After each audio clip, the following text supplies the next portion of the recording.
Hello everyone and welcome back again to a brand new video. In today's tutorial guys, I'm going to show you how to connect PayPal to Stockx. This should be a very simple video, so make sure to watch it from now till the end.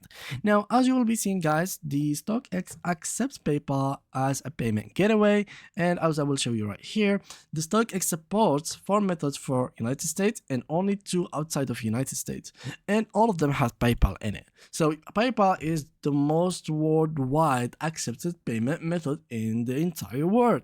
So you don't really need to worry if you are accepted or not. PayPal is 100% accepted, whether you are in Europe, UK, I don't know, US, Africa, Asia. PayPal is always available. So how can we connect it?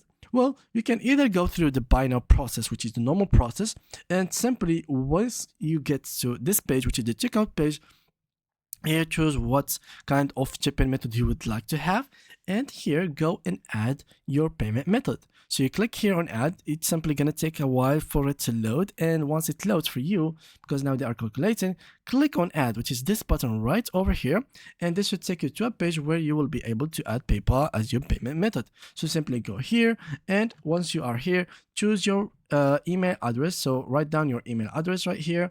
Let me just turn this like this. Okay, put here your email address or your mobile number, and then click on next and put your password, and that should be it.